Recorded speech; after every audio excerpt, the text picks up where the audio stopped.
IPhone থেকে OnePlus দিয়ে video করতেছি, তাই তো?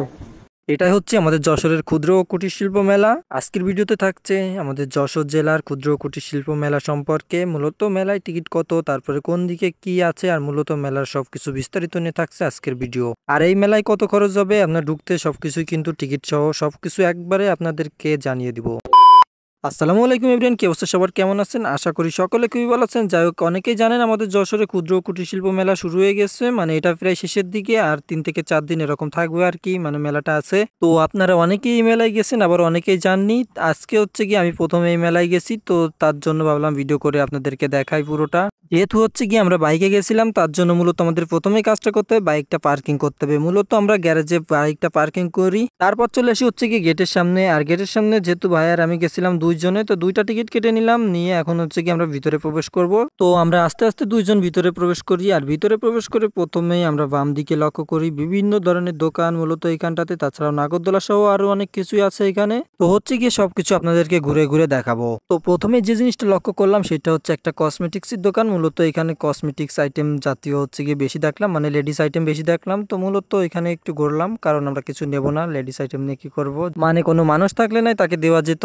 যাই হোক, আস্তে আস্তে আমরা সবকিছু ঘুরলাম আর কি। তো আপনাদেরকে একটা কথা বলে রাখি, সেটা হচ্ছে মেলায় কিন্তু তাড়াহুড়ো করে গেছি, যেহেতু মেলায় যাওয়ার একটা প্ল্যানিং ছিল, অন্যরকম একটা প্ল্যানিং ছিল, তো সেগুলো ব্যস্ততার কারণে হচ্ছে না। তো যেহেতু যশোর গেছি, তাই ভাইকে বললাম যে চল মেলায় গিয়ে ঘুরে আসি। তো এই জন্য মূলত মেলায় আসা, আর এখানে ব্যস্ততার সাথে গেছি। যাই হোক, মূলত ভিডিও করে চলে আসবো, এই জন্য এই উদ্দেশ্যে মূলত যাওয়া। তারপর দেখি যে দি লায়ন সার্কাস, মূলত এটা হচ্ছে কি আমরা মধুমেলাতে গিয়ে দেখেছিলাম, আপনারা অনেকেই জানেন। আমরা দেরি করলাম না, আমরা মূলত চলে গেলাম আর এক সাইডে গিয়ে। সেই সাইডে গিয়ে দেখি যে হচ্ছে কি এখানে লেডিস আইটেম, মূলত মহিলাদের কাপড়, তারপরে কসমেটিক্স, জুতা, তাছাড়া মহিলাদের যে আইটেমগুলো আছে মূলত সেগুলো এই সাইডে বিক্রি করছে আর কি। তো অত তাড়াহুড়ার মধ্যে একটা জিনিস লক্ষ্য করলাম, সেটা হচ্ছে গিয়ে এখানে ছেলেদের জন্য জাস্ট একটা চশমার দোকান দেখছি আর কি, হয়তো আরো দোকান থাকতে পারে, তো আমি অতটা খেয়াল করিনি। যেটুকু খেয়াল করছি সেটুকু আপনাদেরকে দেখালাম। মূলত এখানে যাওয়ার যে ব্যস্ততার কারণ সেটা আপনাদেরকে পরবর্তী ভিডিওতে জানিয়ে দিব। তো যাই হোক, আপনাদেরকে একটু বলি, সেটা হচ্ছে অনেকেই জানেন মূলত আইফোন কিনছি, আর আইফোনের মডেল কি, কত টাকা নিচ্ছে, কোথা থেকে নিচ্ছি, মূলত আমাদের এই সম্পর্কে ভিডিও পরবর্তী ব্লগে দেখতে পারবেন আপনারা। ততক্ষণ আমাদের পেজটাকে ফলো করে রাখবেন অবশ্যই। তাছাড়াও কিন্তু মেলায় যে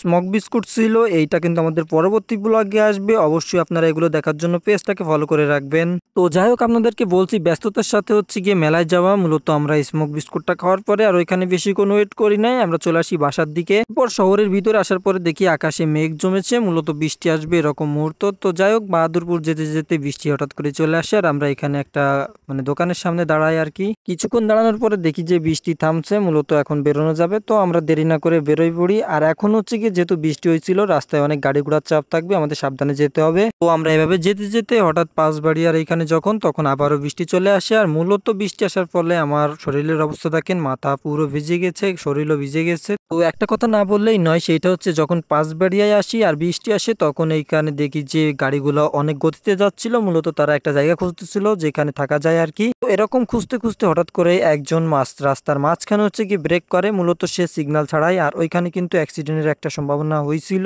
কিন্তু যাই হোক কোনো রকম অ্যাক্সিডেন্টটা ওইখানে ঘটেনি। তো যাই হোক, বৃষ্টি থামার পরে আমরা এখান থেকে বাসার দিকে চলে যাই। মূলত এটা হচ্ছে আমাদের আজকের ব্লগ, আর আমাদের পরবর্তী যে ব্লগগুলো আসবে অবশ্যই আপনারা দেখবেন এবং পেজটাকে ফলো করবেন। আল্লাহ হাফেজ, সবাই সুস্থ থাকবেন, ভালো থাকবেন, দেখা হবে আমাদের নতুন ব্লগে।